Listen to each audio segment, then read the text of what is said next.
កាលពីព្រេងនាយមានក្មេងប្រុសម្នាក់ឈ្មោះអារុនបានរកឃើញកញ្ចក់ទឹកមួយនៅក្នុងប្រាសាទបុរាណកញ្ចក់នោះមិនមែនជាកញ្ចក់ធម្មតាទេវាអាចបង្ហាញពីចរិតលក្ខណៈពិតរបស់មនុស្សគ្រប់គ្នាបានអារុនបានឃើញអាជីវករម្នាក់ភូតភរអ្នកភូមិប៉ុន្តែកញ្ចក់ទឹកបានបង្ហាញថាគ្រាប់សណ្ដែកនោះគឺជាថ្មលោកចៅហ្វាយសេឡាដែលជាមនុស្សលោភលន់ចង់បានកញ្ចក់នោះមកធ្វើជាសម្បត្តិផ្ទាល់ខ្លួនសេឡាបានបញ្ឆោតអារុនឲ្យចូលវាំងដោយសន្យាថានឹងប្រើកញ្ចក់នោះដើម្បីជួយដល់អ្នកក្រីក្រនៅពេលយប់ស្ងាត់សេឡាបានលួចបដូរកញ្ចក់ទឹកចេញហើយដាក់កញ្ចក់ធម្មតាជំនួសវិញ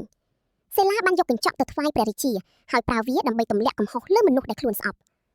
អារុនដឹងខ្លួនថាត្រូវគេបោកប្រាស់ប៉ុន្តែគេមិនបានភ័យខ្លាចឡើយព្រោះគេដឹងពីអាចកំបាំងនៃកញ្ចក់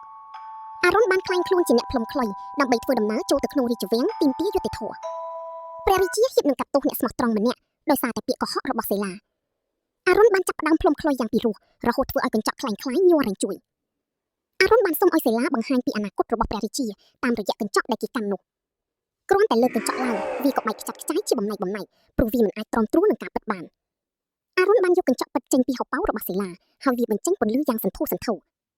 នៅពេលកញ្ចក់ចាំងចំសេឡាវាមិនបង្ហាញរូបមនុស្សទេគឺបង្ហាញជារូបសត្វចចកដ៏កំណាច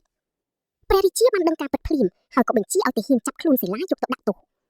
អ្នកដែលត្រូវបានចោទប្រកាន់ត្រូវបានដោះលែងហើយព្រះរាជាបានសុំឲ្យអារុននៅជួយនគរអារុនមិនទទួលយកមាសប្រាក់ឡើយគេគ្រាន់តែសុំឲ្យព្រះរាជាជួយថែរក្សាប្រាសាទបុរាណប៉ុណ្ណោះអារុនបានត្រឡប់មកភូមិវិញហើយបានយកកញ្ចក់ទឹកទៅរក្សាទុកកន្លែងដើមវិញយ៉ាងមានសុវត្ថិភាពចាប់ពីពេលនោះមកអ្នកភូមិរស់នៅដោយភាពស្មោះត្រង់ព្រោះពួកគេដឹងថាការពិតនឹងឈ្នះជានិច្ច